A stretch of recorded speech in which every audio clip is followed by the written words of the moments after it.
somebody had asked the question, which challenges me and kind of turns some of what we think about on its head by saying, what kind of ancestors will we be 7 generations from now? The best thing we can do is be protectors.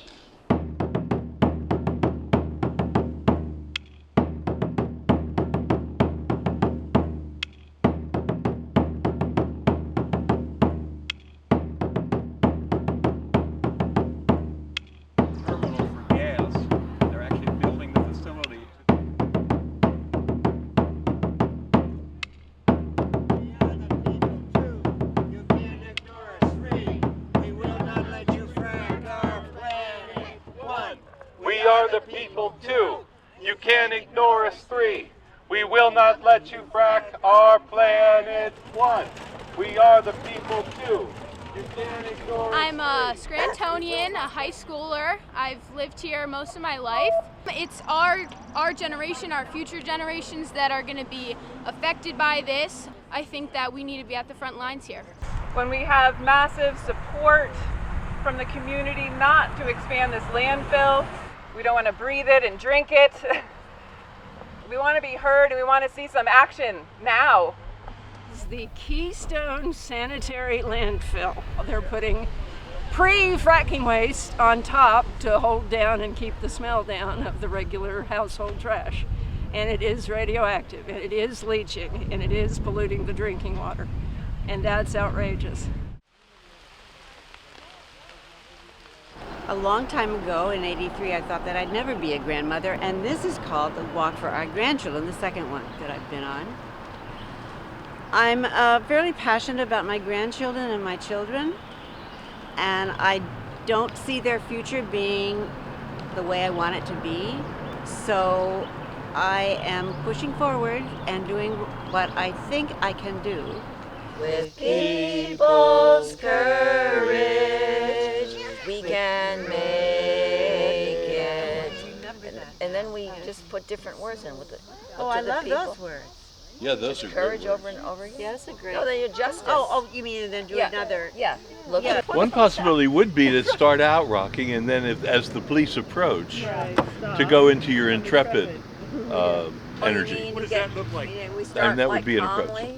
Yeah, we shall not be moved. How about that one? Oh, how about that?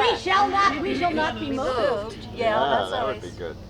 We are grandmas, we shall not be moved. Oh yeah, We are grandmas, we shall not be moved. Just like the tree that's standing by the water, we shall not be moved. I became a grandmother recently, and that made me think, oh, I want this little person to have a happy life and not to be assaulted by terrible weather and droughts and all the horrible catastrophes. I want him to have a secure future.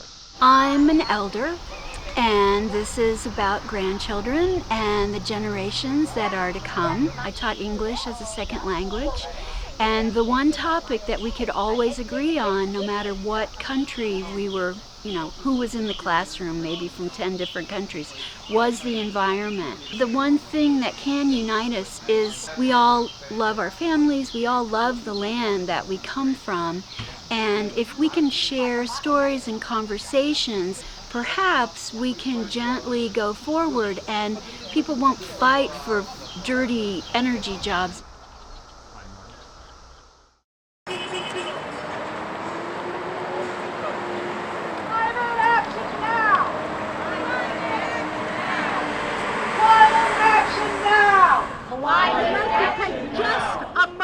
Of silence and take this moment to look at this beautiful blue sky.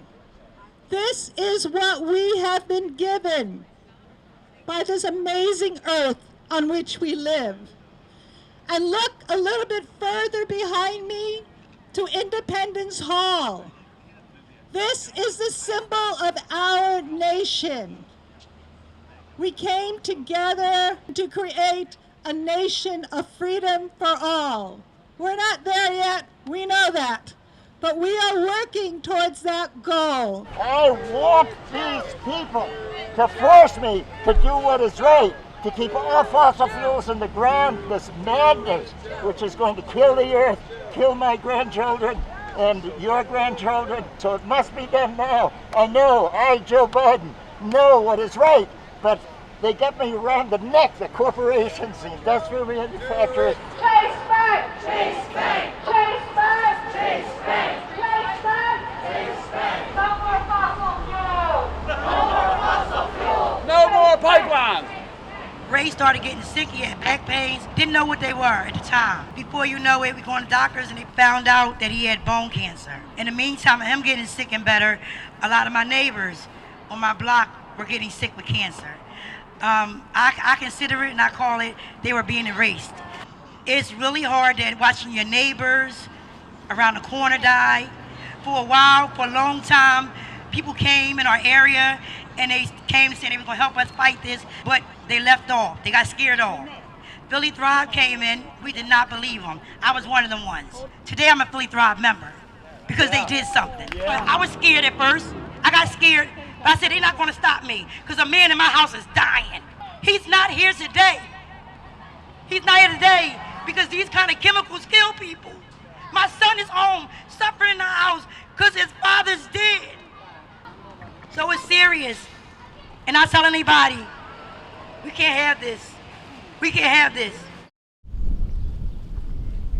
They have never transported LNG by rail car ever in the United States. This is the first time they would do it, and they're sending it over 200 miles through hundreds of thousands of people's communities. So LNG stands for liquefied natural gas, or fracked gas, and the project would transport fracked gas throughout South Jersey, Pennsylvania, either by train or by truck, by untested methods. It would go past nursing homes, hospitals, schools, through communities, and there's been incidents in China where there's just been explosions on the side of the highway. So untested, unprotected methods, and also there isn't even an industry for this. So this is really just to enrich frackers and at the expense of our community. And again, more fossil fuel projects. That's not the direction we should be heading in 2021. I want to hold the community accountable because we are the ones with the voice that can make a difference. That's right. Because at the end of the day, if we don't talk, if we don't vote, if we don't show up to meetings, if we don't do what we need to do as a community, current members will continue to be able to do what they're doing.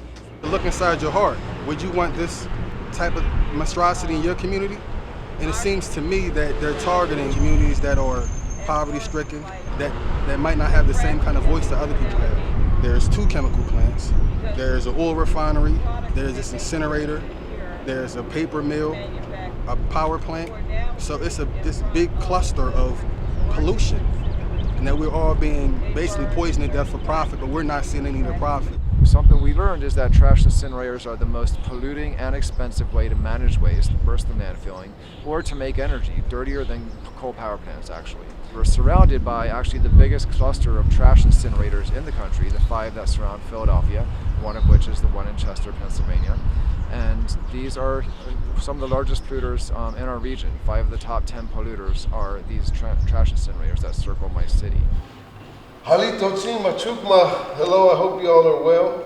Yakuke Ishto, a great big thank you for your heroism, sheroism, in an era that has lost heroism and sheroism as a value. So we're starting to realize this forgotten thing about when we all come together in a common goal, forget about the divisions and pettiness and judgments. We actually make things happen. We did it in the civil rights. We did it against big tobacco. We just done it over time and then we forget. How did we do that? Oh, that's right, everybody came together and put all their differences aside and said this is important. We really just wanted to inspire and support them and elevate their cause because we realize these are elders, and these are elders that are willing to walk. They're willing to put themselves in harm's way potentially from others that don't have the like mind of what we're doing. The government is not protecting us. They have to protect us, right? That's their duty. We elect them to protect us because we're too busy with our own lives. So we elect these officials to go to Washington and make decisions on our behalf. But they're making decisions on their behalf and lining their pockets. That's not what we elected them to do.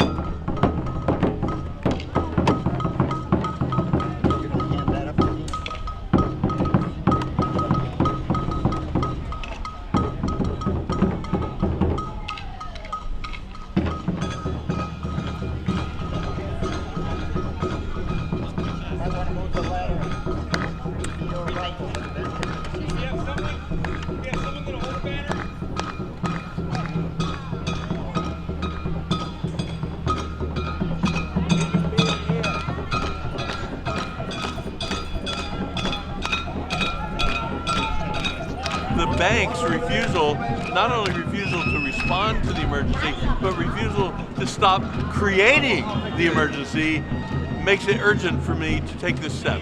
Our planet is in a terrible crisis. Their grandchildren have a terrible future ahead of them if we don't keep the fossil fuels in the ground. Joe Biden is sitting with a lot of good intentions, but he's not making the kind of drastic action that we need. We are running out of time. I'm thinking about the future generations, and even though it's uncomfortable to be here, their lives are going to be so uncomfortable. Keep them in the ground! No more fossil fuel! Keep them in the ground!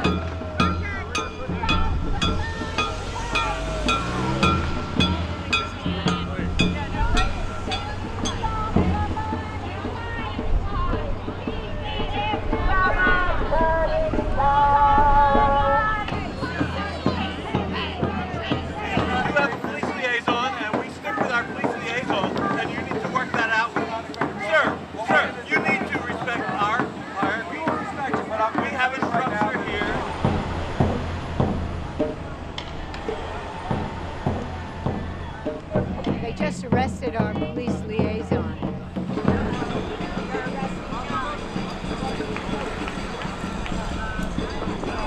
Shut Chase down! Shut Chase down! Shut Chase down! Shut Chase down! We shall not be moved. Black and white together, we shall not be moved, just like a seed planted by the water. We shall not be moved. We were up there in opposition to what that eagle was sort of like predatory, and we're saying no to that. Chase and the fossil fuel industries have been predatory for all of us, and we just wanted to oppose that. One person, instead of me saying to him that it was 108 in Seattle today, he said to me, you know, it's going to be 108 in Seattle today. And I said, yeah, that's exactly why we're out here. It's an emergency. There are folks in all the stops we did along the way who are suffering because of banks like Chase. I just hope that people who see what happened today move forward. This was a very intense experience today and the last 10 days. I know we inspired people in a way that is sometimes common in actions like this, and this is the future of the earth if we can have a future of that. It's that simple.